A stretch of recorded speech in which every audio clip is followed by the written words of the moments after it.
A very good morning to all of my dear students. Today we are going to discuss about heat. ये chapter 4 है जिसका नाम है heat. ठीक, heat का मतलब होता है उष्मा। यानी कह रहा है कि इन दिस चैप्टर, इस अध्याय में हम लोग मेनली क्या पढ़ेंगे, मेजरिंग टेम्परेचर, यानी तापमान कैसे मापते हैं। ठीक है, उसके बाद से हम लोग स्केल ऑफ टेम्परेचर पढ़ेंगे। इधर है, ठीक है, कि टेम्परेचर का क्या क्या स्केल है, जैसे थर्मोमीटर है, ठीक है, उस तरह से। उसके बाद से फ्लो ऑफ हीट, हीट कैसे फ्लो होता है, ठीक है, किस प्रकार से फ्लो होता है। और लास्ट टॉपिक होगा हम लोग का कंडक्टर और इंसुलेटर। ये टॉपिक हम लोग 4 इस चैप्टर में पढ़ेंगे। कह रहा है कि heat is important for our life. थोड़ा सा यहाँ पे रुकेंगे। यानी कि हीट जो होता है, उष्मा जिसको हम लोग बोलते हैं, हमारे ज़िंदगी के लिए महत्वपूर्ण है। हीट हमारे लाइफ के लिए महत्वपूर्ण है, but it must be just right, neither too hot और नॉर टू कोल्ड। लेकिन यह होना चाहिए सिर्फ सही नहीं है। लेकिन यह होना चाहिए सिर्फ सही नहीं है, न तो बहुत गर्म और न ही बहुत ठंडा। यानी कि हीट हमारे लिए, हमारे लाइफ के लिए बहुत ही महत्वपूर्ण है, लेकिन बहुत ज़्यादा गर्म और बहुत ज़्यादा ठंडा हमारे लाइफ के लिए इम्पोर्टेंट नहीं है। इन दिस चैप्टर, यानी कि इस चैप्टर में वी विल डिस्कस, हम लोग डिस्कस करेंगे, विचार करेंगे। क्या विचार करेंगे? That what we means by hot and cold and how things get heated और कोल्ड। इस चैप्टर में हम लोग विचार करेंगे कि हॉट और कोल्ड का मतलब क्या होता है, और कैसे वस्तु जो है हीट होता है या कोल्ड होता है। यही हम लोग इस चैप्टर में पढ़ेंगे। करें कि व्हाट इज़ हीट, उष्मा क्या है, हीट क्या है, हीट क्या होता है, ये हम लोग जानेंगे। तो आपको पहले बताया गया होगा, अगर नहीं बताया गया होगा तो आप जान लीजिए कि heat is a form of energy. Heat क्या है? उष्मा का एक रूप होता है। और एनर्जी और हीट दोनों के क्या है, एक दूसरे का रिलेशन बता रहा है। यानी कि हीट जो है एनर्जी का क्या है, एक रूप है। उसी तरह से अगर हम यहाँ पे लाइट बोले तो light is a form of energy. Light भी क्या है, एनर्जी का एक रूप होता है। तो जो भी हीट है, लाइट है, जो एनर्जी का रूप है, इसको हम लोग क्या कर सकते हैं, देख नहीं सकते हैं, सिर्फ फीलिंग कर सकते हैं। ठीक है, कि किस तरह से हीट ट्रांसफ़र हो रहा है ये हम लोग देखेंगे नहीं।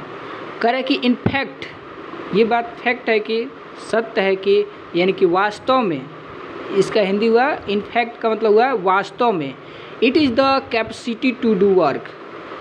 वास्तव में यह कार्य करने की क्षमता होती है। वास्तव में यह कार्य करने की क्षमता होती है। कौन? हीट। यानी कि हीट के मदद से ही हम लोग क्या कर सकते हैं, बहुत सारा काम कर सकते हैं। इसलिए कह रहा है कि हीट क्या है, कार्य करने की क्षमता है। कह रहा है कि if heat is a form of energy and energy is the capacity to do work, then heat must be able to perform work. कह रहा है कि यदि हीट जो है ऊर्जा का रूप है, अगर हीट ऊर्जा का रूप है और ऊर्जा जो है कार्य करने की क्षमता है, तो हीट जो है वर्क परफॉर्म करने के एबल होगा।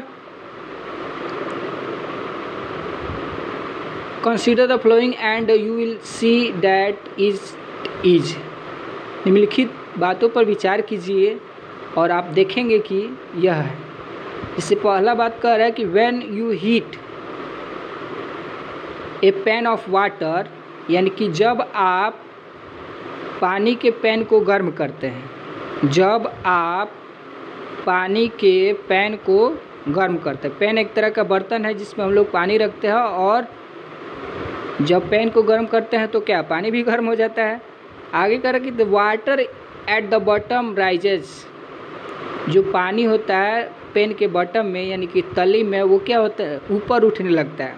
वाट gives the water the energy it rise it is heat, यानी कि वाटर क्या देता है एनर्जी, और यह क्या है हीट से ही वाटर क्या होता है ऊपर उठता है।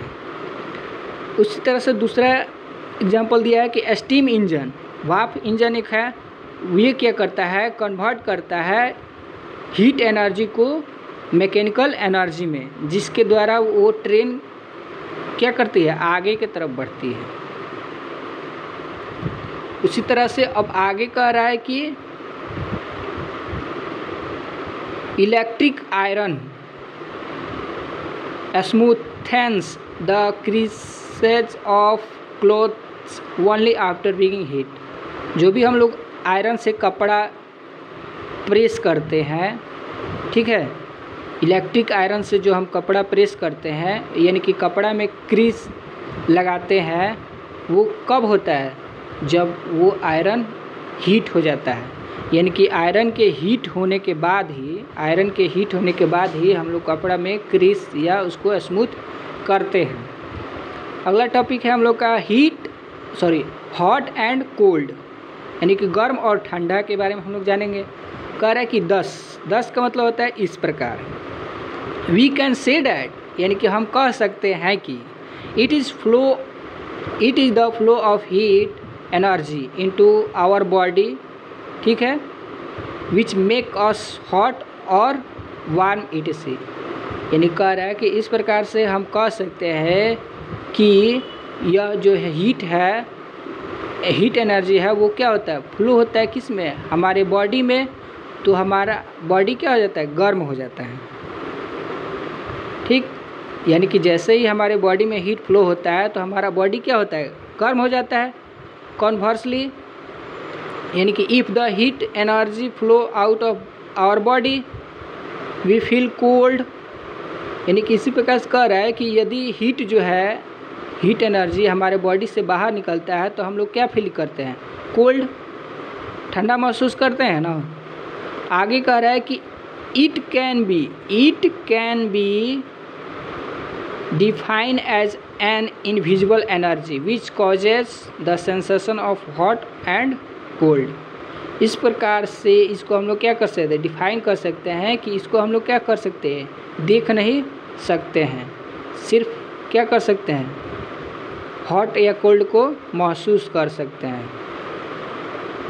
इन the above discussion be used sensation of touch to decide whether a body is hot और कोल्ड, यानी कि उस ऊपर के डिस्कस से हम लोग को पता चलता है कि हम लोग किसी बॉडी को टच करके ही उसके बारे में बता सकते हैं कि वो बॉडी हॉट है या कोल्ड है। आगे हम लोग नेक्स्ट टॉपिक होगा हम लोग का मेजरिंग टेम्परेचर, और टेम्परेचर को मापना है। तो कह रहा है कि द टेम्परेचर ऑफ सब्सटेंस बोले तो यहाँ बॉडी भी बोल सकते हैं, is a measure of the degree of hotness और कोल्डनेस ऑफ सब्सटेंस, यानी कि किसी बॉडी का या सब्सटेंस का टेम्परेचर जो है उस सब्सटेंस का हॉटनेस या कोल्डनेस का के डिग्री का मेजरमेंट होता है, ठीक। आगे कह रहा है कि वी नो डैट हॉटनेस और coldness of body is something relative. We know that, यानी कि हम जानते हैं कि हॉटनेस और या कोल्डनेस बॉडी का हॉटनेस या कोल्डनेस क्या है एक दूसरे के रिलेटिव है। Then how can we measure the degree of hotness of body, तो अब हम लोग कैसे मापते हैं बॉडी के हॉटनेस के डिग्री को। यहाँ पे देखिए, यहाँ पे आप देख रहे हैं डिड यू नो, क्या आप जानते हैं, ठीक है, कि हीट का ट्रांसफ़र कैसे होता है, ठीक है। रहने देते हैं। Thanks for watching.